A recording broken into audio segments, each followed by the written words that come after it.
평화는 어디에서 오나요? 구두른 파우제방은 체코 보헤미아에서 태어나 독일로 이주했으며 남미에서 오랫동안 교사 생활을 했습니다. 작품으로는 나무 위의 아이들, 핵폭발 뒤 최후의 아이들, 할아버지는 수레를 타고 등이 있습니다. 8편의 이야기가 담겨 있습니다. 평화가 무엇이며 평화를 이루기 위한 방법을 이야기하고 있습니다. 폭력을 보여주며 평화가 왜 중요한지 느끼게 됩니다. 폭력에 관한 이야기, 순간 사진, 평화를 만드는 연습 이야기, 기가 막힌 생각, 돕기에 관한 이야기, 디륵은 인도 사람과 무슨 관계가 있지, 마음을 아프게 하는 것, 언제 다시 말을 타실 거죠? 게르트 루디스 수녀님, 자샤와 엘리자베트 할머니, 생명 존중에 관한 이야기, 왜 할아버지는 텔레비전 탐정극을 못 보았나, 전쟁에 관한 이야기, 국경을 없애자입니다. 순간 사진. 슈테파는 선물 받은 사진기를 학교에 가지고 와서 마구 자랑했습니다. 자기가 찍고 싶은 아이들을 보이는 대로 다 찍었습니다. 교정기를 부끄러워하는 잉그리트가 입을 벌릴 때를 기다려 사진을 찍었고 벤노가 남의 공책을 베끼는 걸 찍었습니다. 며칠 뒤 슈테파는 사진을 뽑아 학교에 왔습니다. 모두 자기들이 어떻게 나왔는지 보고 싶어 했습니다. 아이들은 교정기를 끼고 입을 쫙 벌리고 있는 잉그리트 사진을 보고 몰래 씩 웃었습니다. 턱을 괴고 꾸벅꾸벅 졸고 있는 뚱보 베른트의 사진을 보고 아이들은 킥킥거렸습니다. 귀가 쭉 뻗쳐 있는 데다가 주근깨까지 나서 웃기게 생긴 디륵 사진을 보고 나도 웃음을 참을 수 없었습니다. 슈테파는 디륵이 멍하니 콧구멍을 후비고 있을 때 사진을 찍었습니다. 여자애들은 더러운 걸 보기라도 한 듯이 얼굴을 찌푸렸고 남자애들은 간신히 웃음을 참았습니다. 담임선생님이 사진을 봤습니다. 그러나 선생님은 웃지 않았습니다. 난 너희들이 즐거워하는 걸 말리지 않는다. 난 정말로 즐거워해야 할 때 즐거워하는 걸 좋아한다. 너희들 가운데 한 번도 콧구멍을 후벼보지 않은 사람은 디륵을 두고 배꼽이 빠지도록 마음대로 웃어도 좋다. 너희들은 지금까지 한 번도 후벼본 적이 없을 테니까 말이다. 그런 짓을 하진 않았겠지. 그러니 웃으라고. 자, 어서 웃어라. 그러나 아무도 웃지 않았습니다. 선생님은 사진을 아주 잘게 찢어서 슈테판에게 주었습니다. 슈테판은 얼굴이 새빨개진 채 휴지통으로 다가가 던져 넣었습니다. 자샤와 엘리자베트 할머니. 자샤는 못된 짓만 골라 하는 걸로 동네에서 유명했습니다.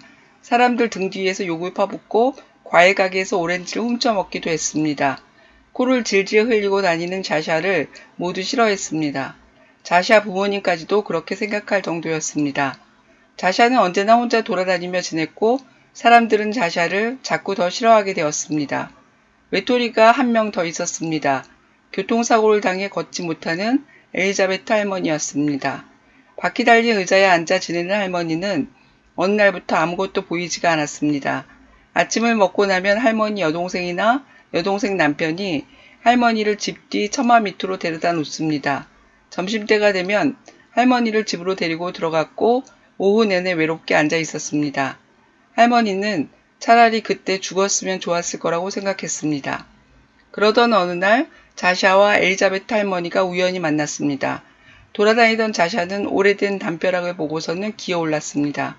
안에는 어떤 할머니가 앉아 있었습니다. 할머니가 누가 있냐고 묻자 자샤는 아무도 없어 이 얼빠진 올빼미야 라고 말했습니다. 할머니는 자기 말에 대답을 하는 아이가 옆에 온 것이 기쁠 뿐이었습니다. 이게 웬일이냐? 나를 다 찾아오다니? 자샤는 얼떨떨해졌습니다.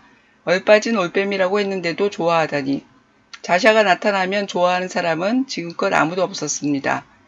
자샤는 할머니의 의자를 밀고 장미 옆으로 가서 향기를 맡게 했습니다.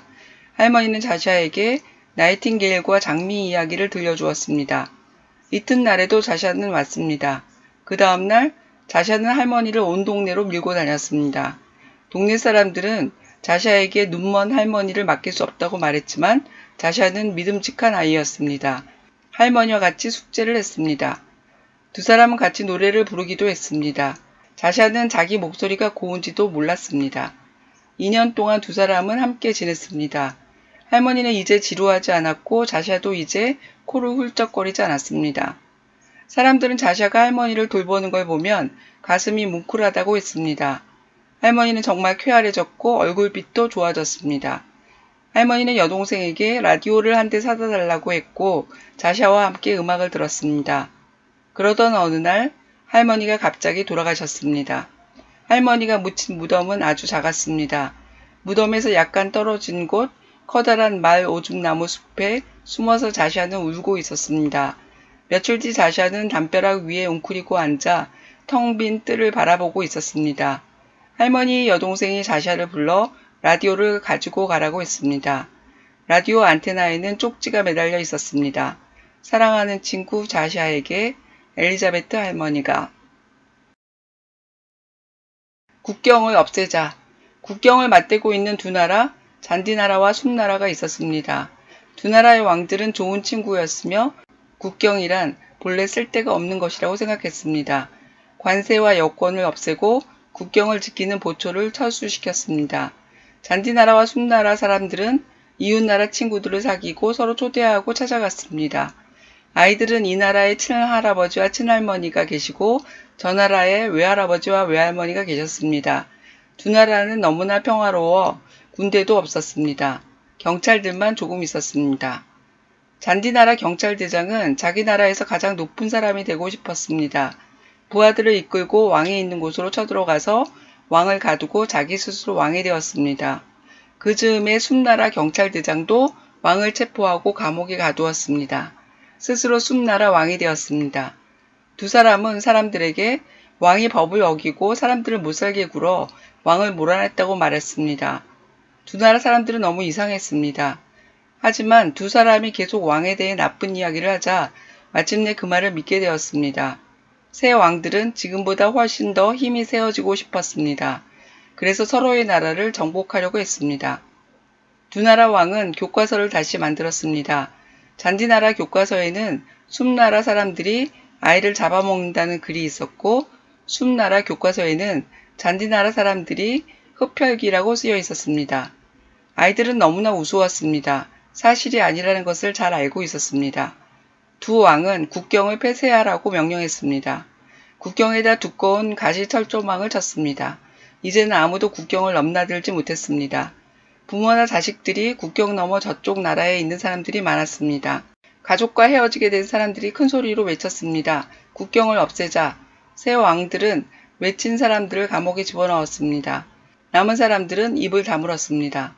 두 나라가 조용해지자 두 나라의 경찰들은 사람들에게 이웃나라가 내일 쳐들어올 것이다. 그러니 먼저 쳐들어가야 한다. 이웃나라 사람들을 닥치는 대로 모조리 해치워라. 사람들은 친구와 친척에게 총을 쏠 수 없다고 분노에 차서 외쳤습니다. 두 나라 사람들이 모두 큰 소리로 외쳐대자 경찰들은 누가 가장 큰 소리로 말하는지 알 수 없었습니다. 경찰들은 무기를 버리고 경찰복을 벗었습니다. 경찰들은 소리쳤습니다. 우린 살인자가 될 수 없다. 쳐들어온다는 이야기가 사실인지 우리가 직접 가서 봅시다. 국경 양쪽에서 사람들이 외쳤습니다. 모두 국경으로 몰려갔습니다. 경비원들을 밀어내고 철조망을 뜯어냈습니다. 두 나라 사람들은 서로 바라보며 얼싸안았습니다. 두 왕은 이 소식을 듣고 자기네들 권력이 끝장났다는 걸 깨달았습니다. 도망치려는 두 왕을 사람들이 쫓아가서 사로잡았습니다. 숲나라의 한 여자아이가 말했습니다. 저 사람들이 쳐놓은 철조망을 걷어들이게 해요. 모두들 아이의 의견이 좋다고 생각했습니다. 두 사람은 양쪽에서 철조망을 감아 올렸습니다. 감옥에 갇혀있던 두 왕은 풀려나왔습니다. 두 왕은 사람들에게 여러분이 스스로 나라를 다스리세요. 그리고 두 나라를 한 나라로 만들어요. 라고 충고했습니다. 의미를 찾는 질문, 폭력. 평화는 폭력이 일어나지 않는 상태를 말합니다. 전쟁이나 다른 폭력에 대해 살피는 것은 곧 평화를 알 수 있는 방법입니다. 어떤 경우에는 비개념이 본 개념보다 쉽게 와닿습니다. 폭력은 다른 일을 해야 하는 것을 말합니다. 신체적 또는 정신적 피해를 끼칩니다. 우리가 폭력이 무엇인지를 안다면 그만큼 폭력을 벗어나 평화로 나아갈 수 있을 것입니다.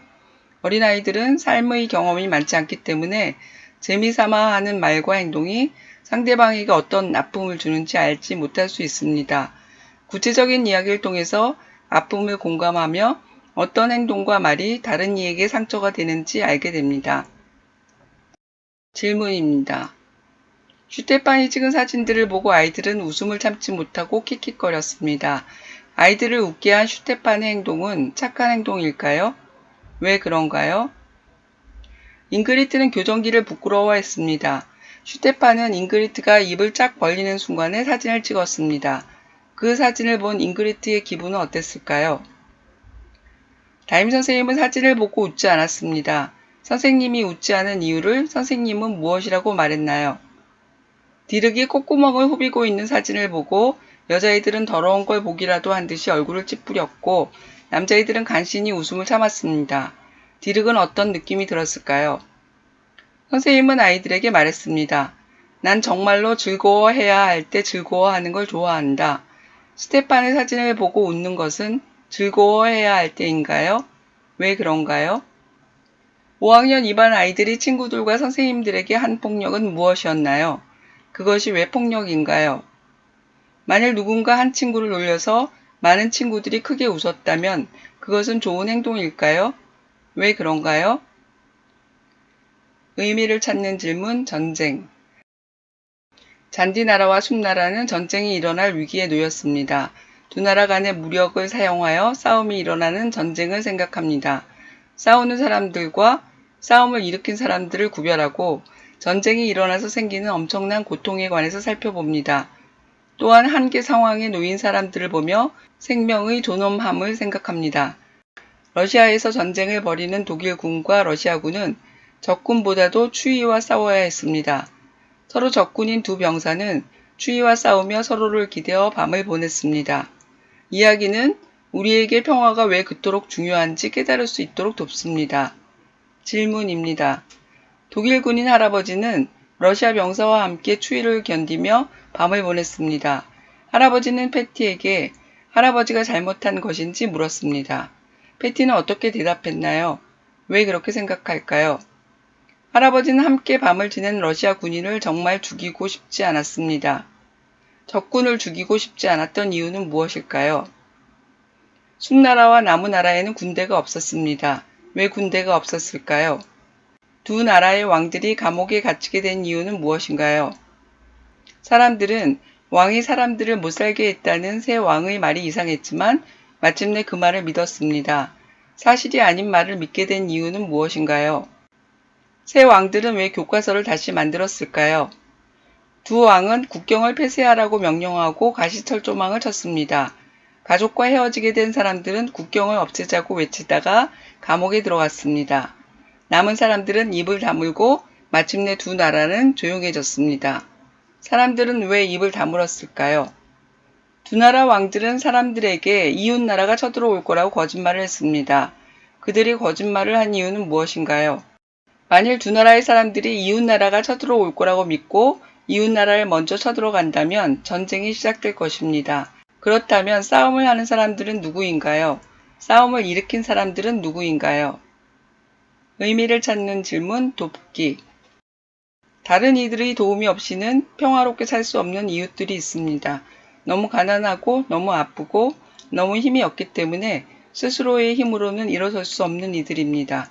빈곤한 나라와 가난한 가정에서 태어나 자신들이 잘못한 게 없어도 굶주림에 시달리고 병들어 죽어갑니다. 배고프고 아프면 미움이 커지고 생존을 위해 약탈과 싸움이 생겨나기도 합니다. 그들의 생존을 돕는 것은 어쩌면 사람의 본성일 것입니다. 나는 안락하지만 고통에 쓰러지는 이들이 있다면 세상이 평화롭다고 말하기 어렵습니다. 질문입니다. 디르그의 친구들은 디르그에게 디르그와 가죽과 뼈뿐인 인도 아이들이 무슨 관계가 있지? 라고 물었습니다.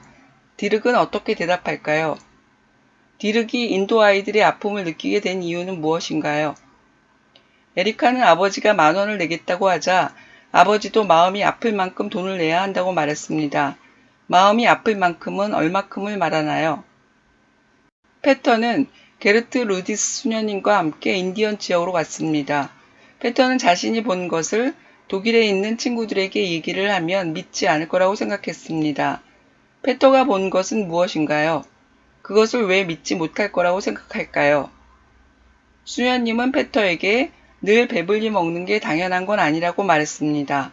수녀님은 왜 그렇게 말했을까요? 디르기 인도 아이들을 위해 돈을 모으고 게르트 루디스 수녀님이 인디언들을 돕는 이유는 무엇일까요? 자샤가 할머니를 온 동네로 밀고 다니며 돕는 이유는 무엇일까요? 할머니가 자샤에게 도움을 준 것은 무엇인가요? 돕기에는 어떤 종류의 돕기가 있을까요? 돕기는 해야만 하는 일일까요? 하지 않아도 되는 일일까요? 지금까지 구두른 파온 제방의 평화는 어디에서 오나요를 소개했습니다. 8편 중 순간 사진, 자샤와 엘리자베트 할머니, 국경을 없애자를 살펴봤습니다. 폭력과 전쟁과 돕기에 대한 질문을 생각하면서 평화가 무엇인지 아는 데에 도움이 되었길 바랍니다.